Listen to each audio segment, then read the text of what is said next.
that heard, we were supposed to be going to San Francisco to present this at the Craft Chocolate Experience. And because of social distancing, this was canceled, so we rescheduled it to go online. And so we're recording it because it will be posted for, I don't know if you guys have had a chance to see it, but we did a whole online festival called Stay Home with Chocolate over the last week. So if you want to hear from a ton of different chocolate makers and see like factory tours and farm tours and hear stories from origins, then that's a great place to go shopping with about 100 makers or so. And so this is being recorded for that.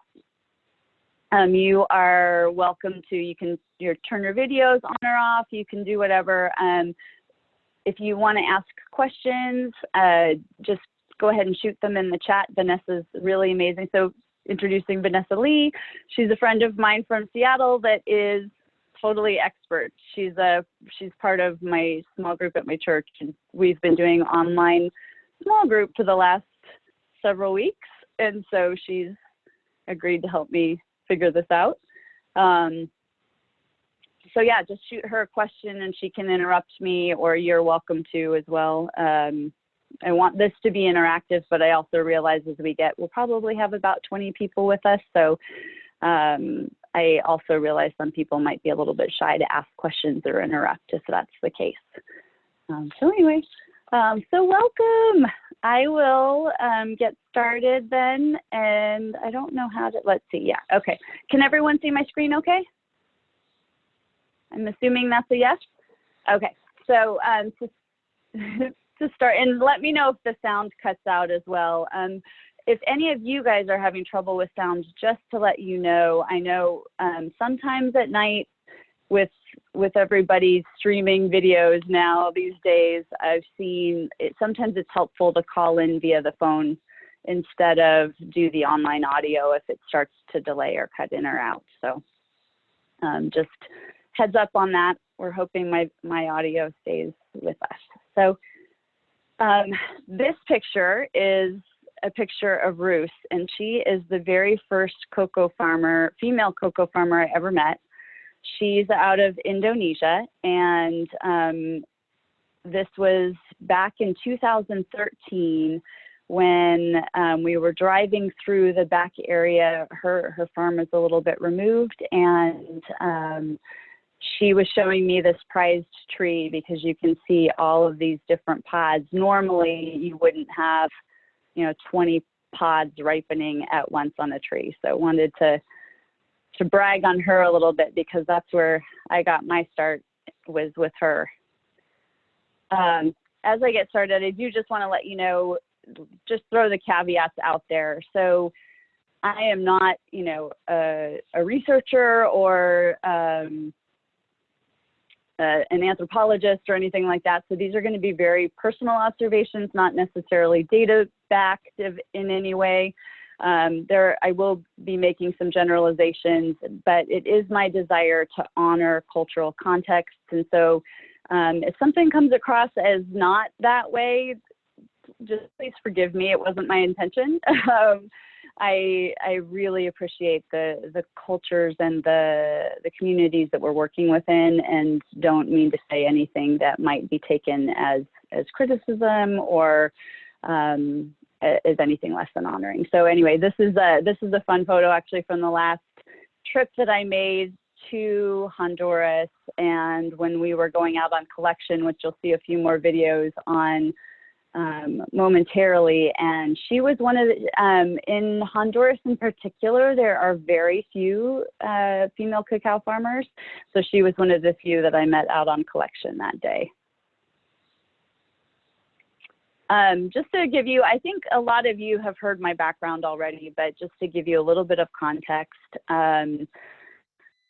my started back in 2009 when I read a book called Not for Sale, and I started reading about bonded labor and really wanted to do something about it, and had prayed and asked the Lord if that would be something that I could use my business skills to help come up with solutions for. And a few months later, in fact, my friend April, who's on the phone with us tonight, asked me if I knew that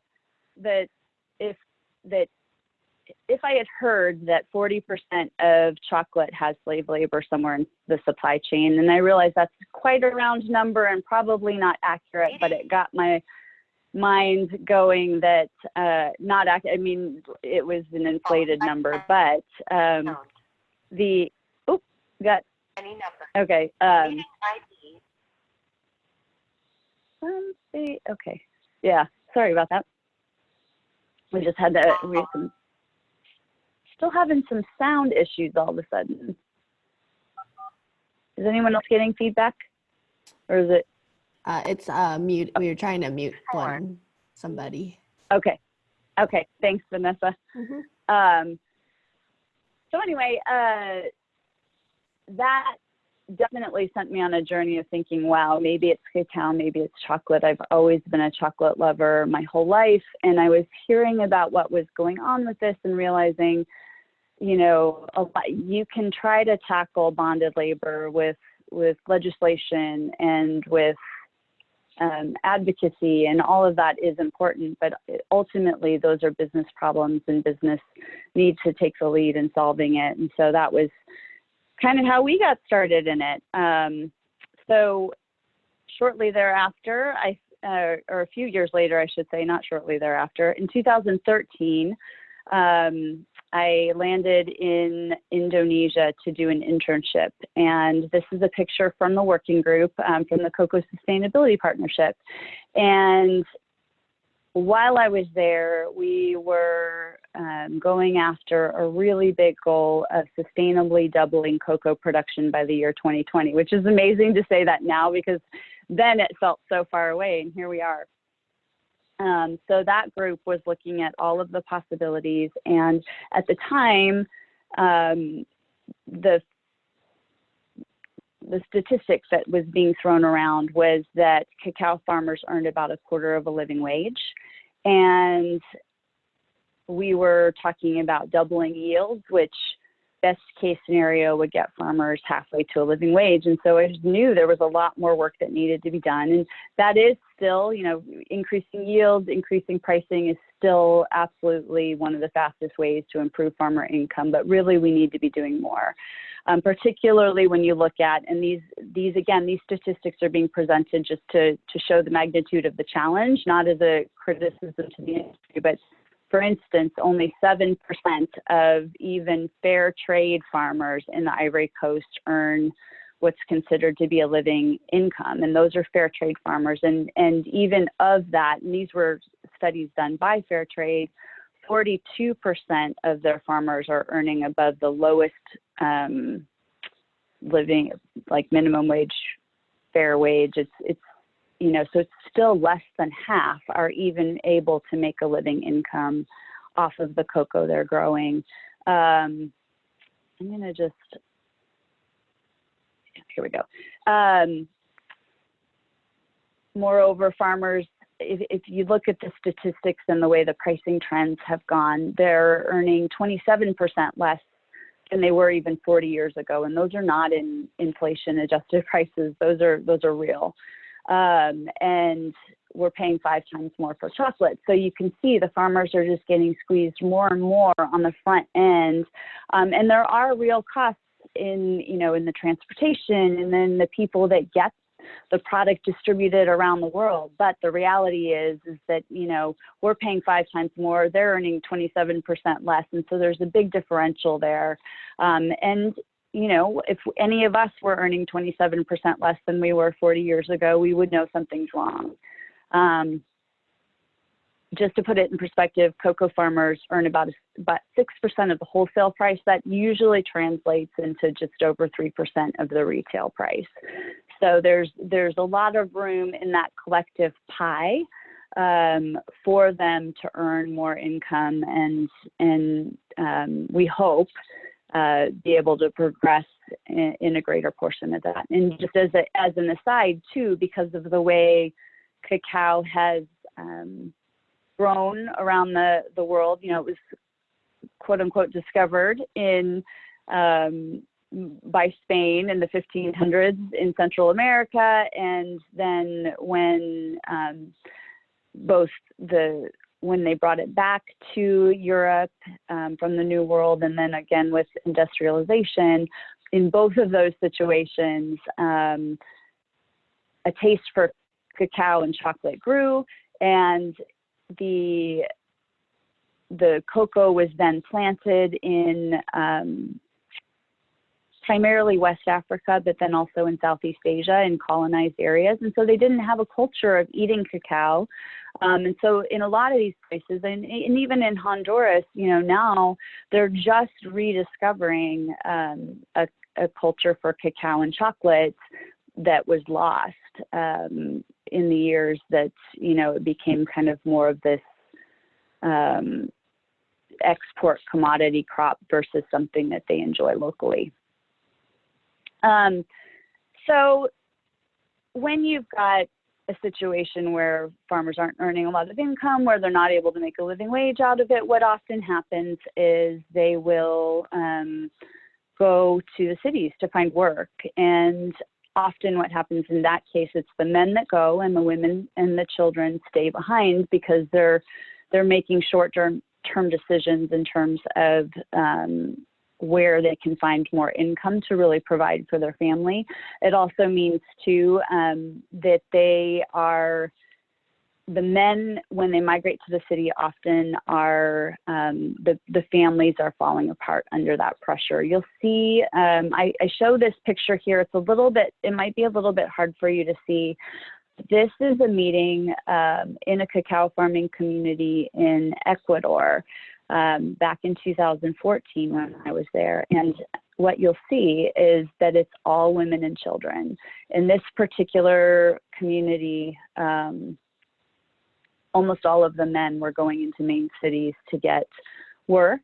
And so this was the demographic of the community that was left. Additionally, if they are staying behind, often what happens is, with the price fluctuations that are happening in cacao, if there's a year that it doesn't look like they're going to get a lot of money, they might not harvest at all, or they're going to reduce their costs to the bare minimum. They're not going to invest in maintaining their farm. And then, of course, the yields continue to go down. So there's a lot of challenges if they're not being paid. And just as an aside, it's not super easy for them to be able to change crops. For instance, if they're planting cacao, it takes about 5 years for cacao to produce. And so, for instance, in 2013, 2014, cacao prices were a little bit higher than they are today. Like if someone had planted then, they would have only been seeing their yields in 18, 19 when the prices were significantly lower. Well, they've made this investment. Those trees are going to produce for the next 10 to 20 years. They can't just easily pull up all those trees and pay to plant another crop and wait another 4 to 5 years. And so really once the crop is planted, they're committed. So it's whatever they're taking. They have to take the price that's being offered to them a lot of times. And so then it literally is just a decision on whether or not it's worth the harvest and worth the work. Before I move on, I just want to check any questions, or I want to make space for that because we're going to move into a new topic.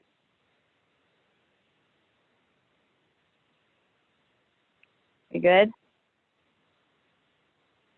All right. Okay.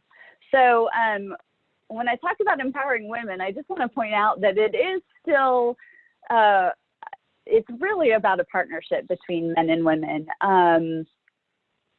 Men are absolutely critical to the process, and they have been critical the whole time. Even now, when you're talking about exporting commodity cacao, most of the steps in that chain that are happening are led by men up to that point. And I'll get into that a little bit more later. But what is amazing about this was the visit I recently made to Cacao Verapaz in Guatemala. And you can see one of their workers there. This warehouse, each of these bags is about 100 to 150 pounds, and you can see there's no forklift anywhere. This gentleman here is the one that's stacking every single bag and then climbing up on these bags to put those bags on top and keep the warehouse organized and stacked. So, so that's definitely something that would be very difficult for a woman to do. I can speak from experience. I threw my back out last year on trying to lift one of our boxes, and they're not even nearly as heavy as these bags. So it's definitely heavy weights that they're dealing with. They do a lot of the transport. And in terms of the way you think of, or we tend to think about agricultural communities. So there's cash crops. Those are things that like coffee and cacao, other crops that or nuts often that are being grown to export to another country, versus staple crops would be things that they're eating in their own gardens. You know, that would be like corn, cassava, you know, whatever it happens to be in the different areas, rice in Indonesia. So it typically separates out that the men do the cash crops and the women do the staple crops, the things that feed the family. Ooh. My computer's stuck. Okay, so this is, if this video doesn't play, we're going to have Vanessa, or actually I'm going to pass over to Vanessa now to show you a little bit of the typical supply chain, or the typical journey that cacao takes from the farming areas to the processors. So Vanessa, are you able to show your screen now? Do I need to pass it over to you? I can't hear you.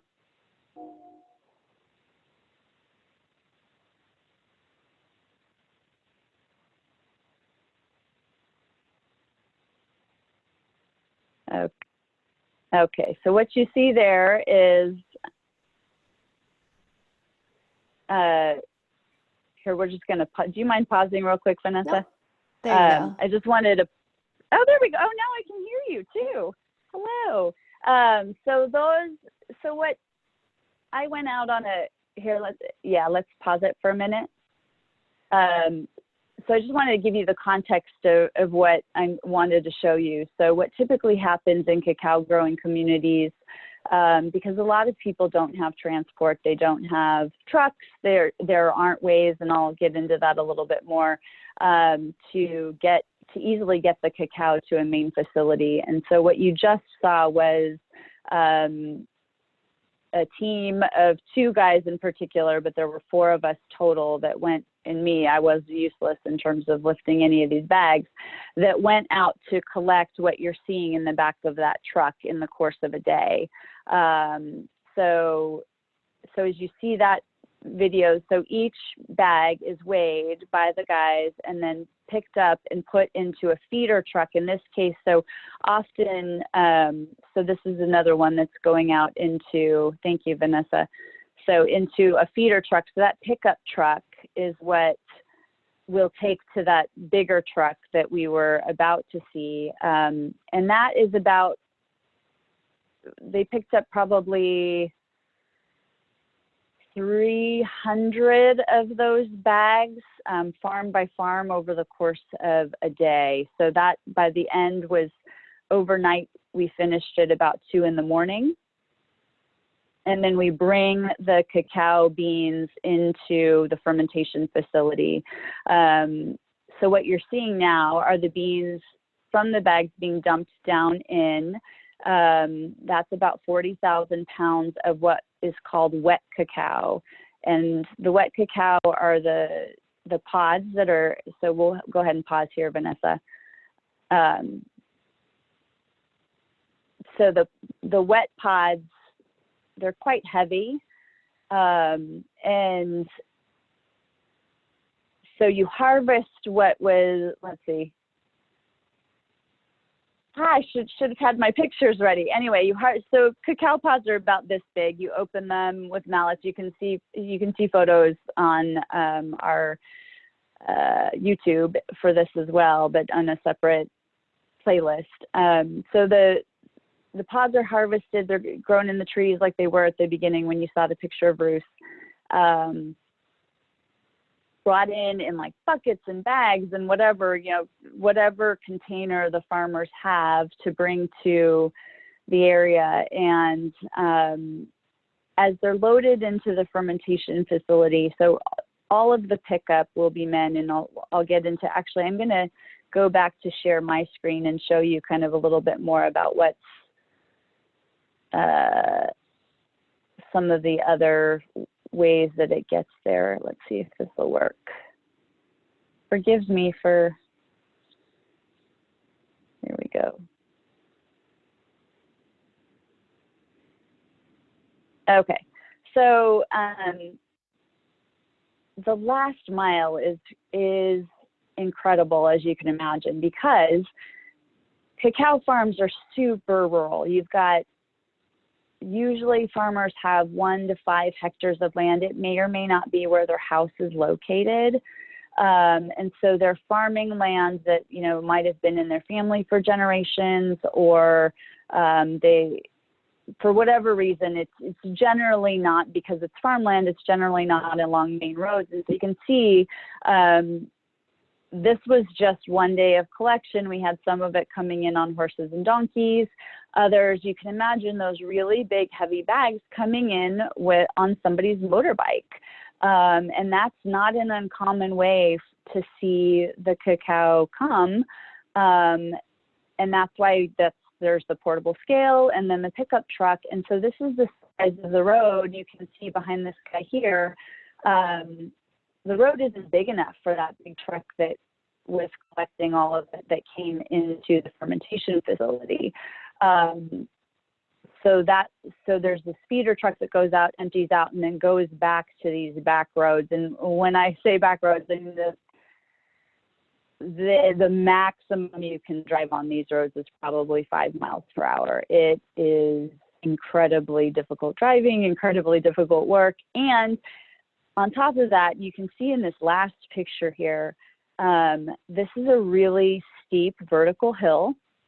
There is no way to get the cacao up, by motorbike, probably even by horse. This was super steep. So someone carried it by hand, those 100-pound bags. And if you think about the amount of effort that goes into the farmers are getting about, per wet pound of cacao, I think it ends up being 40 cents. So they've managed to take care of those pods. The pods take about 4 to 5 months to grow on the trees. They're tending the trees the whole time. Then they're doing the labor to open the pods, carrying the wet cacao to a place where it can then be purchased. This is incredibly hard work. And all the while, meantime, it's, 80, 90 degrees out with high humidity. It's hot, it's sticky. There's, they're all organic farmers too. So it's a lot of bugs. This is definitely, it's hard work.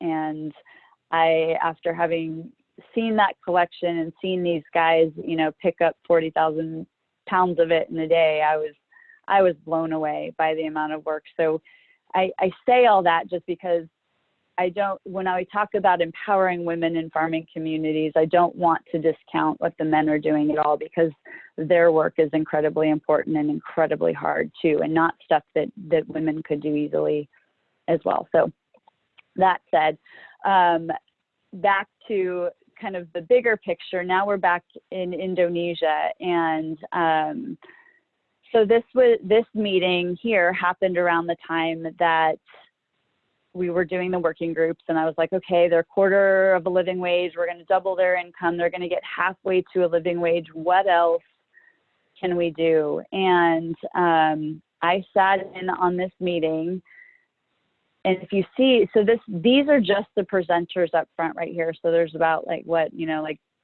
12 or more guys. And this was the meeting where I sat in a room with hundreds of people, and one of the speakers said, "Ladies and gentlemen," and then had to correct himself because he realized I was the only lady in the room. You've just seen evidence as to why cocoa farming would not be predominantly female, but it's just definitely a very, very strong thread through cacao farming and through the supply chain up to now. But I asked, what if the farmers did more of their own processing? And so that was the idea that I came to Indonesia with when I returned back in 2014. And I approached a group, or the co-op that we now work with, the leaders of Koptan Masagena. And I said, "Hey, I've got this idea. I think I want to do something out of a whole shelled cacao bean. Are there a couple of people that can help us, help me with this experiment?" And women showed up to help, and I was completely stunned. And I just was racking my brain as to why would this be? Like, I've only met Ruth up to now, and granted, she is from that community, but I was just realizing that, wow, when we move from farming to food production, we move from what's culturally men's work to culturally women's work. And that was a huge aha for me, because when we went into this, I wasn't thinking, how do we empower women in the cacao supply chain? I was just thinking, how do we get more income in the communities that are growing cacao? Because what's happening right now doesn't appear to be sustainable, even if we're able to increase the yield. So that was a super exciting thing to see that happen. And so now, fast forward 5 years, I'm learning a lot about from our co-ops in particular. So I just want to take a step back and honor those two co-ops real quick. You'll see a lot of pictures that I post on our social media channels and have over the years. Both Koptan Masagena in Indonesia and Coagrisal in Honduras are exceptional in that they have really on their own wanted to develop more value-added activities beyond just growing cacao. In Indonesia, for instance, when I met them, they had already been making some of their own chocolate. They had opened at that point, one chocolate cafe where they were already serving products made from their own cacao that was grown locally there. And that in Indonesia in particular, they already had a group of entrepreneurial women that they'd been working with. Likewise, Coagrisal, when I met them in Honduras and was introduced to that group, it was because they were looking for ways to invest in women locally, and again, had already started in motion the plans in place to make their own chocolate. They hadn't at that point, so that's been really fun to see, actually, that evolution from 2016 when I first met them, to see them last year. They finished their chocolate factory, and they're in the final stages of getting all the certifications for that for selling internationally. But so I want to point out that yes, there are some kind of natural divisions of labor, and at the same time, these two groups that we work with happen to be quite progressive in that regard, in the way that they're employing women, raising them up in leadership. And so some of these things, if you were to visit some other areas, a lot of these things in this both column probably would still be with the men, just to point that out. So men, typically, and even in these communities, obviously collection and warehousing with all of the weight-bearing activity, that's going to be primarily men. Additionally, transportation in rural areas in particular, a lot of times families don't have multiple cars or motorbikes or whatever. So it's in Indonesia, there are a couple of the gals that have cars or access to cars and drive. In Honduras, I know there are fewer, where it's, you know, one or two have motorbikes, very few drive. Most of them take public transportation. Other divisions, so, you know, pricing often is handled by the men. Banking, you know, anything having to do with machines. Drying, again, we can get into those videos, time permitting. Drying is, again, a very manual process and tends to be pretty heavy weights as well. And fermentation, you saw, actually we can move back to the video now. Vanessa, if you want to, let's see, if we can move back to Vanessa's screen, I can show what, yeah, so this is fermentation. So this is typically what happens is the beans will, when you saw them unloaded before, so the women and the men share this activity because there's, and basically what happens is for 7 days, the beans are fermented, and for the first 24 or 48 hours, I'm sorry, they are, they rest, and then they get turned from day to day because that's what allows the flavors to develop in the cacao. And you have to, so you can see them cover it late. I feel like they're tucking them in and putting them back to sleep. And so then this is a fermentation cut test, and what this determines is how well developed the flavors in the cacao are becoming. And so they're sorting them. You'll see some lighter beans up front, the front right is the more purple beans, and then in the back were the brown beans. So those were how those were being sorted. And then there's a drying video that, here, we'll pause that. I'm gonna, oops. How do I take back?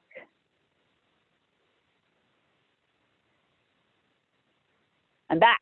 Am I back? Okay, let me see if I can get you to the final video, which is the drying video. Oh, I forgot. It was on Instagram. Never mind. It's not important. So anyway, so fermentation is something, because you're moving much smaller weights, you know, they're trying to stir the beans as it goes. Quality control, that was the cut test. So obviously those are things that can be done by women. Nursery and grafting, that is an interesting thing. So when the plants are babies and they're small, or they're, so what a plant, I mean, as you guys know, when you go to plant nurseries here, it's very similar, but you might have,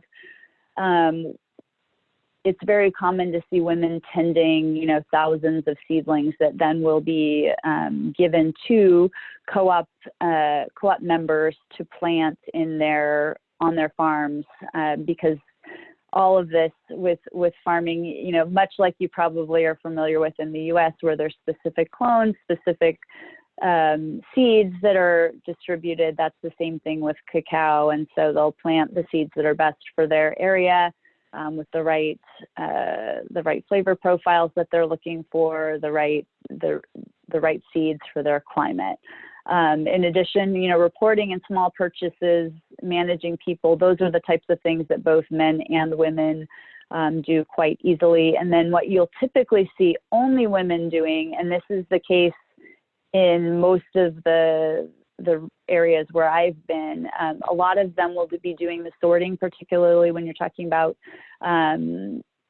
either sorting dried beans once they've been processed, or even sorting wet beans and getting out, like when you open a pod, sometimes there's, you know, just as when you open a piece of fruit, there might be part that's damaged or something like that. And the women will pull out the bad stuff and only make sure that the good beans get into the buckets or the bags, whatever's being delivered to the fermentation facility.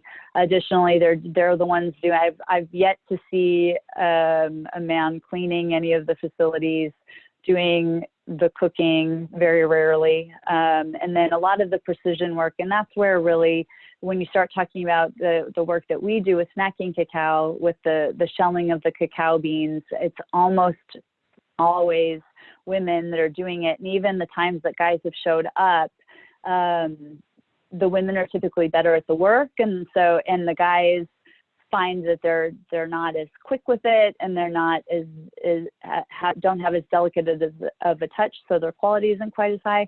And so the women tended to do a lot more of that precision type of work. So those are the typical divisions of labor. But what's fun is that when you start to talk about, okay, so who's making your chocolate, even when you start moving into factories, you'll see that in this case, almost all of the staff of Coagrisal, there are a few men on staff, but this is the predominant staff for our partner group in Honduras, and this is at their new factory. So it is women that are making your chocolate, and you'll find that in most cases, whether you're in Indonesia or other places that I visited. Even when I showed that picture of Guatemala a few slides back, when I met that co-op, which is a much smaller co-op, just about 50 people, it was the women that were wanting to make the chocolate and had secured a small machine to do so. Hey, Kim, did you have slides at this point? Oh, are they not showing? No, I didn't realize that you were. I'm sorry. Here, let's, how do I show them? Same way. Go back to the share on the bottom. Oh, I've lost it. Let's see. Thanks, Eric, for pointing Sorry that about out. that. You're like, whatever. Now can you see? Yep. Thank you. Okay, here. So I don't know if you want to. I don't know if you want to backtrack to any of the ones you missed. So did you guys had seen it before, but I was just talking a lot, and it's just an eye chart, so I apologize. So it was just, this is who's making your chocolate, and also making your bonbons and your snacking cacao. Actually, I'll just go back one slide. So the bonbons are mostly made by Yulisa here and Alejandra. Can you guys see my arrow when I point at things? I can't tell. Yes. Maybe or maybe not. Yes. Okay, perfect. And then the snacking cacao is the lead person for that is Novia here. So a few things to keep in mind, though, as we start to draw women out of the home into the labor force, the reality of work, this is, typically in rural areas where a lot of them are first generation working outside of the home. So there is there are considerations that go into that. So they're living multi-generationally. This is actually a selfie we took with the family that I stay with while I'm in Honduras. So this is the mom, and then the daughter-in-law, daughter, a cousin, and then two of the grandkids. So they're living multi-generationally. And again, some of the traditions of the community, the women are doing all of the meal prep with often very limited appliances and housewares. The kitchen, the kitchens are a lot smaller. The prep space is smaller, and there's typically more people to feed, as you can see. They're doing all the childcare and the healthcare. They're also, in this case, growing their own food, in their garden, keeping chickens, doing a lot of that type of staple work. And things aren't coming, if they're going to the market, because again, I mentioned that they don't have transport as much, they're not going to the market more than once a week, if that. Because if you're living in a rural area, the markets generally aren't that close. They do have multiple income streams, though. This is a particularly entrepreneurial family, and that what you can't see is just kind of off to the right here is a small store that they operate out of the front of their house. And what this does mean is, for instance, Luz here, the mother of the house, when I was staying there in Honduras, I was there nearly 6 weeks this last trip, and she left the house twice that whole time. so it gives you kind of a feel for how, just how different life is there, and the level of responsibility in the home that women are taking on. There's very little time for exercise or self-care. So as we approach that, then it's how do you, and we think, how do we empower women in farming communities? A lot of it really is around de-risking business opportunities for them. In both cases, the co-ops that we work with actually employ the women to make the snacking cacao. So they bring them in at either they're employed full-time already, and this is an additional source of income, or they're bringing additional people in the case of Honduras. Well, in both situations, they're bringing additional people in to process cacao for us during the harvest. There was a third group that we were working with that was associated with a co-op, but trying to do the work on their own. And with the licenses involved and the things like that, like it became too risky for the women for the investment that was needed. And so it is giving them the ability to do the work where they're earning a wage rather than having to risk putting money in that they probably don't have set aside, and then hoping to get a return, even if it is more of a guaranteed return like what we were talking about. It was just really difficult for them to do. And so also because women tend to have less access to capital or have financial experience, it's not a given, particularly in these areas that we're talking, that they have bank accounts. When we did the collection run that I was talking about, where we pulled the 40,000 pounds of cacao, about a third of those farmers aren't banked. So it means that they have to go into an office after the cacao has been collected, because you don't want to carry, for obvious reasons, carry cash to pay all the farmers when you're out on a truck that people know you're collecting.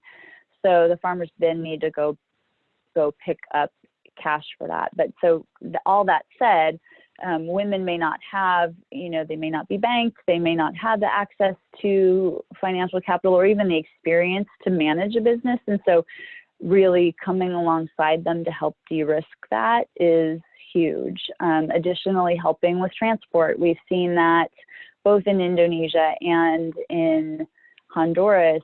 In Indonesia in particular, we were really having to work through how to get the cacao to the women, because the women weren't in the same place with where the fermentation facility was. And that was a large portion of what we negotiated when we got started, was how is that transport going to work?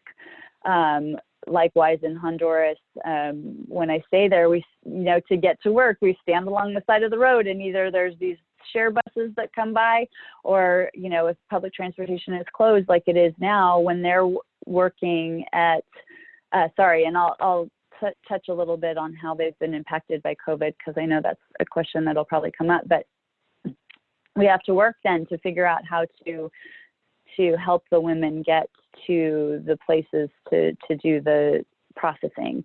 And because, when you're in these rural areas, they're not all going to live right on top of one another. Also flexible work schedules, they're like, as I mentioned, a lot of the child care comes on them, and also family care. One of the women, we've been WhatsApping back and forth, and a few of the women have aging parents that they're taking care of as well. And so it is difficult when something comes up. The expectation is that the woman will stay home. So having flexibility around those schedules is critically important. And then investing in their homes, and that was something that came as a surprise. We approached this past trip, we approached our partners in Honduras about reinvesting a portion of our revenues in their local community, and we brought the women together and asked them, well, what do you want to invest in? And the co-op had also never asked the women this, and so none of us really knew what to expect. And the resounding answer that came back was invest in home improvement projects. So from getting cement to lay a cement floor where there wasn't one before, repairing the only stick in the house, or putting an expansion for a growing family, particularly when they live multi-generationally, there might not, be space for the second generation or the third generation when it comes. So those types of things were really important to them. And I was trying to unpack what that meant. And I checked with them recently. I said, okay, so for that priority, I think part of why that's important is because when the women are making the transition and stepping out in a way that the culture where it's unusual that women are going to be working outside of the home, it's important that their families benefit from it. If they're going to be leaving the house, then those home improvement projects are a tangible reminder of what she's contributing when she's not there. But it's also oftentimes, and they affirm this as well, it's making their lives easier when they are home. As I mentioned, if a lot of the house chores are falling on them when they get home, then it's important that the house is in running order as much as possible when they're away. So investing in their homes was a much bigger deal than we realized, and something that can help empower communities. And then also too, starting local.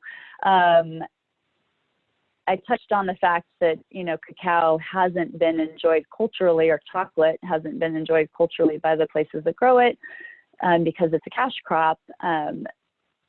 What happens with being able, women, we have this desire, and, again, this is a stereotype and a generalization, but we enjoy feeding people.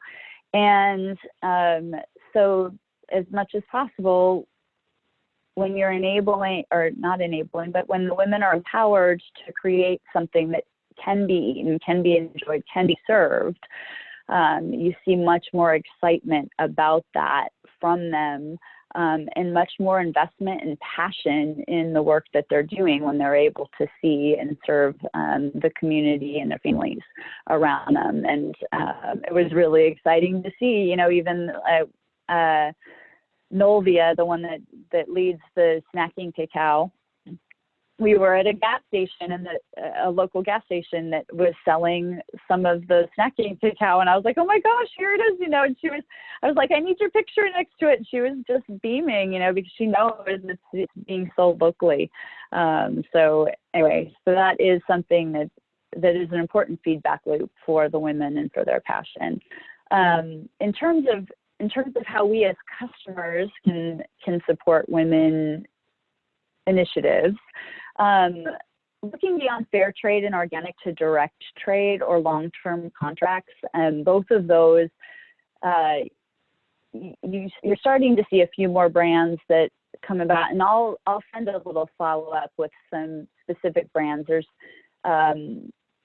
There are some that are made locally, of course, Shoal, which is the mark for the group in Honduras, and then Coton Masagena has one called Chocolate Chiloto. Both of those are only sold locally right now, but España out of Haiti and Belu out of Peru are two brands that are actually working with women in their communities and then exporting right now to the U.S.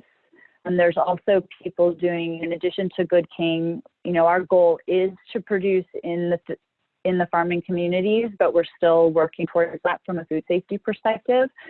And but there's also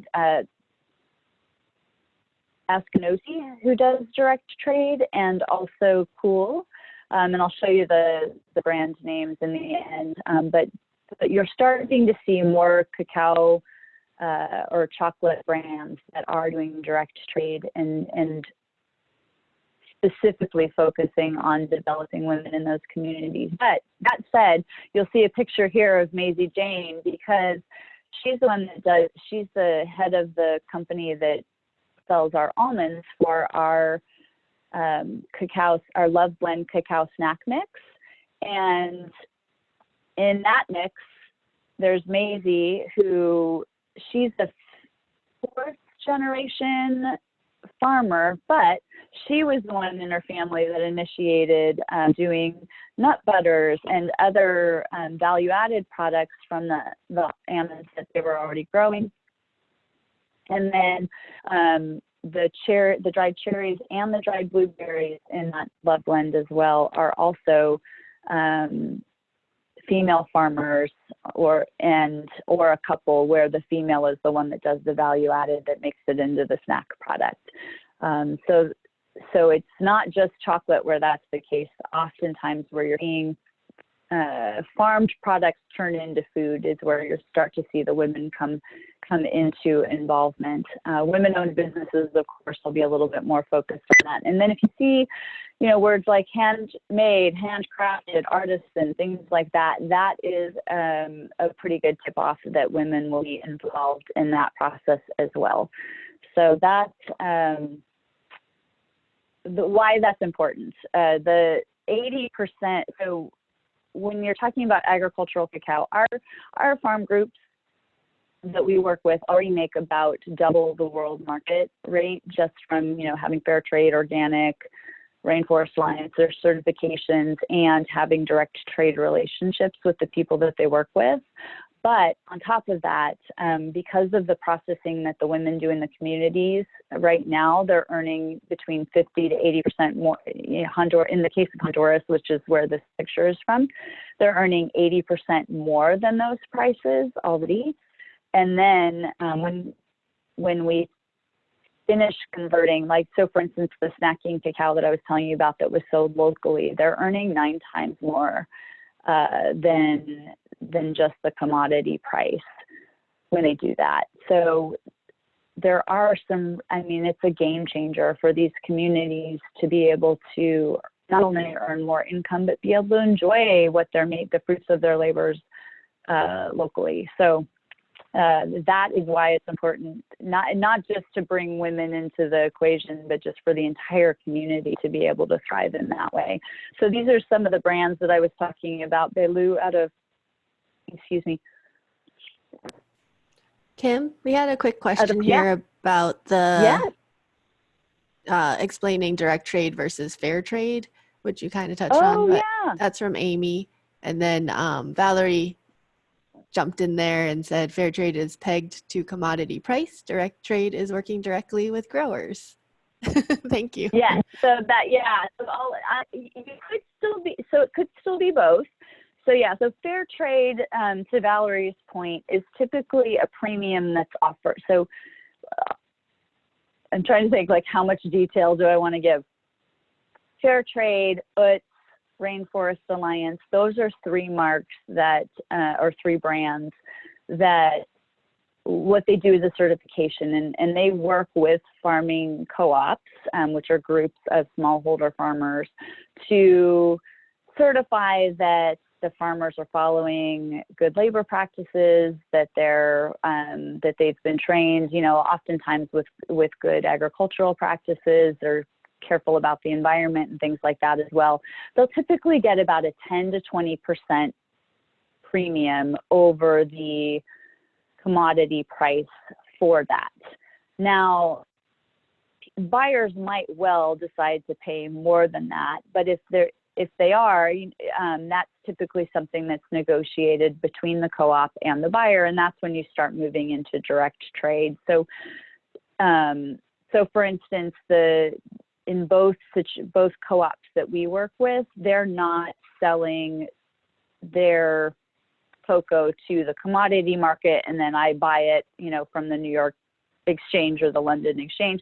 We have a direct contract that they have direct contracts with other buyers as well. They set their prices specifically and they don't fluctuate with the commodity price. And so direct trade tends to be a lot more consistent pricing. You may have long-term contracts in place.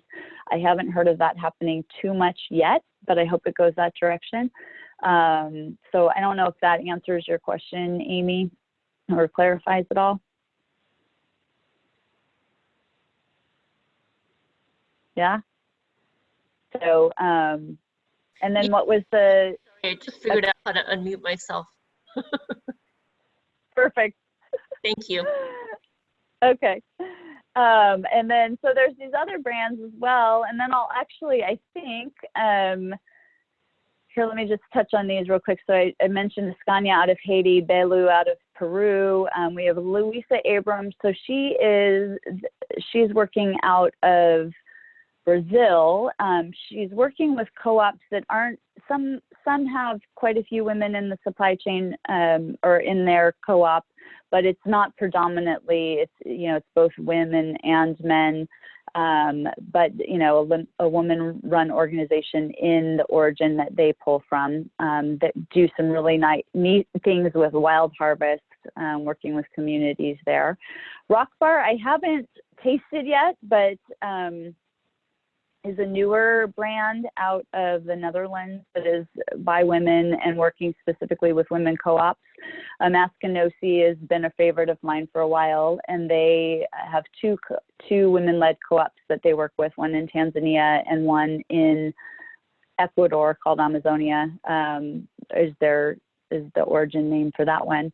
Crew Chocolate, they work with various origins as well, but they are doing specifically looking at women-led cooperatives and working on value-added activities in origin as well. And then Cool is a brand out of Canada, but they also are distributed in the U.S. So all of these, I think, except for Rock Bar, which might be coming soon, can be found in the U.S. and I'll send links to these brands as well if you're interested in supporting women initiatives beyond Good King, of course. And then for those of you that did order, you've got your samples of shoal already, so you saw the people that were the women in that factory photo were the ones that made your chocolate pieces that you received in the mail. So that's it. Now I'll open to questions, but I did just want to, we do also have, I think, Julie, wanted to call you out real quick because you guys are doing some stuff in origin. So I have Julie Goring. Is that how you pronounce your last name, Julie? Are you able to unmute? Hi, Kim. Yes. Hi. Hi. Here, let me turn my computer, put my video back on. Yeah.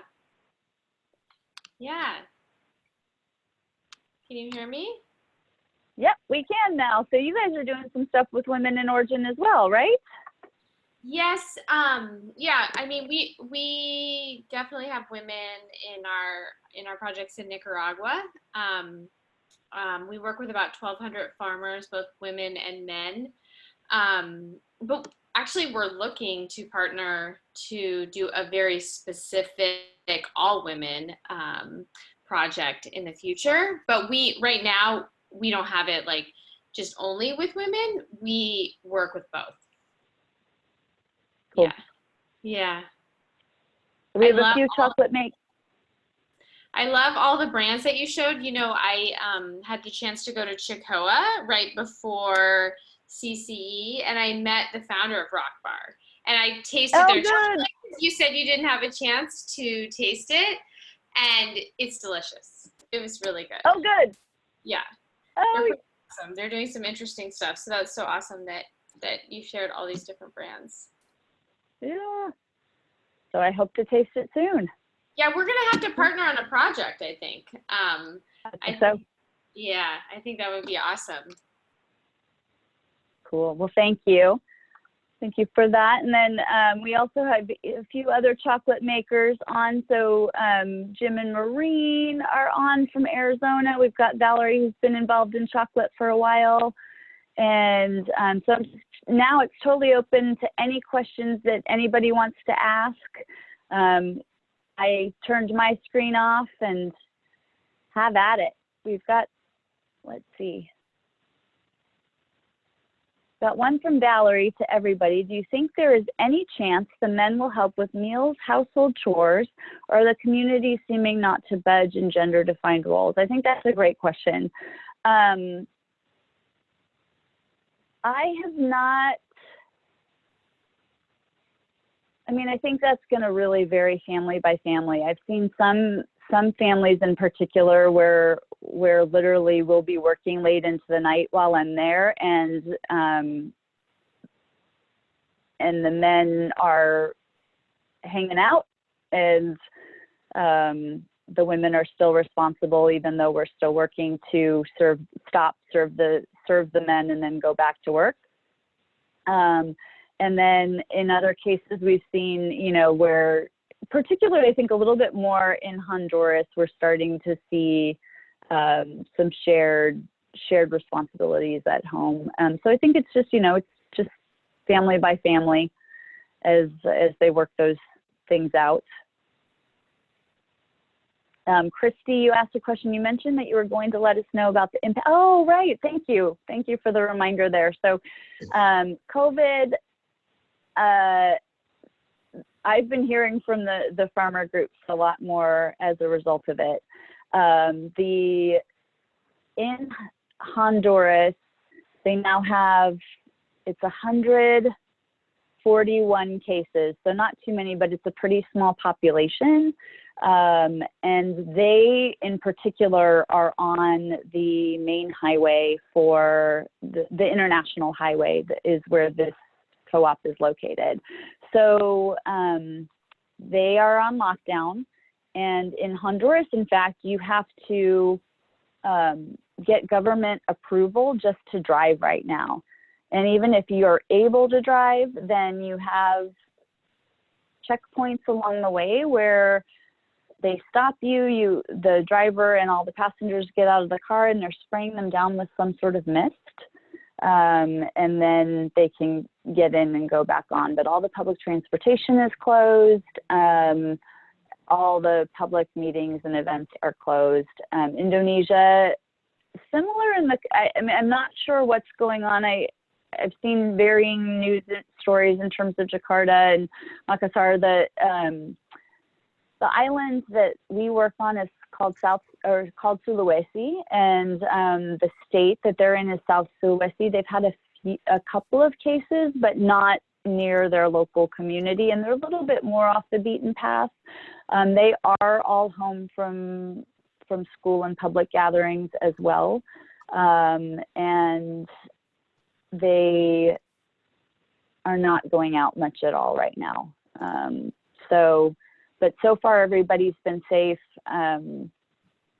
Obviously, when you're talking about rural areas, the access they have to the medical care that we count on here is extremely limited. And so, for instance, in Indonesia, if there were any significant complications at all, they would need to take about a 10-hour bus ride to get to the nearest main city, which is Makassar. And in Honduras, they're just a couple hours away from the main city, but it's still like the local clinic certainly wouldn't be able to handle that. Okay, so another one from Amy to everyone on the consumption and market demand side. What needs to happen for Good King and other similar companies to increase sales? What are the hindrances? So I think it's probably two different questions. I think for Good King in particular, I think it's more around educating people what snacking cacao is, because most people still think it's a coffee bean, and so there's some education not only around the work that we do in the communities, but also what the product is. I think for other companies to increase sales, a lot of so when you're talking about empowering women in the farming communities or even paying fair wages, a lot of those, the prices of the chocolate are higher. And so in terms of consumption and market demand, we need to be willing to pay, you know, $4 or $5 for a chocolate bar is really going to be the place where you're starting to see the total cost of the communities being closer to that living wage that we were talking about. Now, having said that, I'm going to see if we can call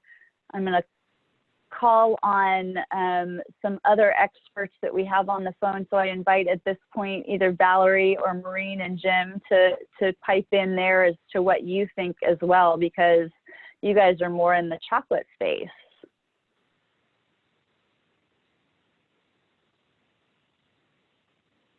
Mm-hmm. Hi, it's Valerie. I think I managed to unmute. Yes. Kim, I am so energized by your talk, and I've been snacking on strength, and I'm feeling the power and the energy, so thank you for all of this. And yeah, to your point and to Amy's question, I know that you're spot on, Kim, and it's education and just sort of bringing up that learning curve. You know, when I was a kid, I remember coffee was like this 50-cent beverage that smelled weird and that parents drank, and now coffee is this, you know, multi-gazillion dollar, $5 latte, $10 venti, whatever it might be, industry. So chocolate is, gosh, maybe going to take a similar path. But what happened for that to happen in coffee, a lot of it was education, it was flavor knowledge, it was environmental impact understanding, and so much of the work that you're doing is directly to that. So just final kind of word on that. Sometimes when people say, oh my goodness, Valerie, why is this chocolate bar $10? I'll say, yeah, I hear you. You know, how much was the bottle of wine that you had with dinner last night? And they'll say, oh, yeah, 20, 25, 15, 197. And I'll ask, well, you know, how long did that bottle of wine last? Hour. And so you can get the best chocolate bar in the world for $10, as Sean Askinosi says. So a little bit of perspective, I think, too, is sometimes what it takes. So thank you for what you're doing. Yeah. No, and that is, I mean, I think, you know, I think if more people saw all of the steps involved and the fact that all of those were manual steps, you know, from the harvest, you saw, you know, just the little that they're getting when they get the cacao beans to the side of the road, and then, you know, all the fermentation, that's another week, and then another week and a half of drying, and every step along the way. I didn't get into that too much, but, you know, those cacao lots, to get the quality of the cacao that we're getting, they're really tended not only at the farm level, but then, you know, the post-harvest and everything. That's like day in and day out, the people that are managing it, it's absolutely a full-time job. And so the artistry that goes into that, if people could see all that is, I feel like they would realize that it is, yeah, that chocolate is worth paying the same thing that you would for a nice bottle of wine. So certainly education, and I think also just getting it in, you know, and I don't know how to do this practically other than just continuing to sell it, but getting it into people's mouths. If you've tasted side by side the difference between some of these craft chocolate bars of the brands that I shared and the ones that we can, you know, easily find at a grocery store, it is the difference between just kind of like a soda pop or a cheap beer, you know, moving into, you know, just this really exquisite experience. And so, you know, that certainly plays into it too, is having people be able to taste it. But I do want to see, and we might have other chocolate people on the phone too, because I don't know everybody that's joined us. So feel free to pipe in. But Jim and Maureen, anything to add? Hi, can you hear me? This is Jim. We can. Hang on, I'm going to try to do the video thing too. So let's see if this works. Yeah, right there. All right. So well done. You need to open it though. I know we haven't opened it yet. We brought it home to try it. But it looks beautiful. Now we learned more about it too. The almonds, right, and the cherries and the blueberries. Oh, all the women. I was listening to Valerie, and I thought there's no way I could follow that with the enthusiasm and everything you said, Valerie. So I'm not sure we have much to add. I mean, it is, it is education. It is putting the chocolate in people's mouths. And, as a chocolate maker, one of the things that we've done a lot, and we're trying to do more. Oh, she snuck in. Hey, this is the boss right here, everybody. So it's like in our shop, it's one at a time, right? It's that one-on-one taste talk. But what we started doing is actually reaching out to bigger groups. Sorry, we have two Yorkies that are happy right now. Sorry. So we actually were going to libraries and doing presentations to anywhere from 25 to 150 people, and bringing videos, bringing the sample of the pod, and sort of showing people what this is all about. And that was really effective. But it's so small, and it does take time. Yeah. I don't know if there's a better way, but it takes more and more of us doing that, and with time. Something I wish I knew who said this, because I thought it was interesting. Somebody I heard say one of the differences between things like, let's say, craft beer and wine versus chocolate is that chocolate's something that we all grew up with. And it was whatever it was, in each of our lives, but it was that, generic, bulk product or candy.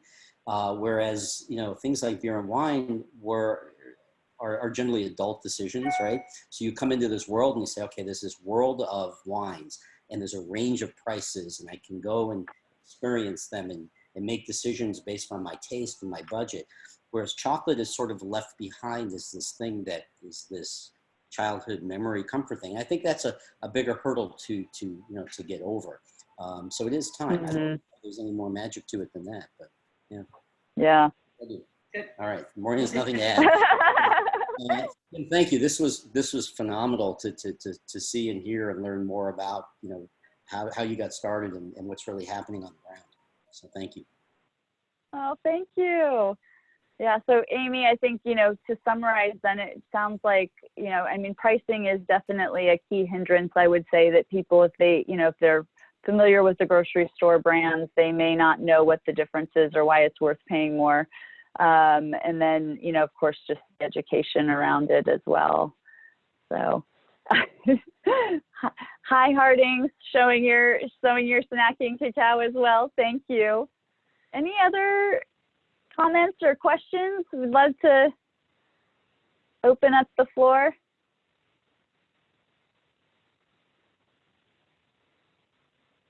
All right. Well, with that, we will definitely we'll stop recording, and we'll just feel free to come on and hang out and turn on your camera if you'd like, but we'll stop recording.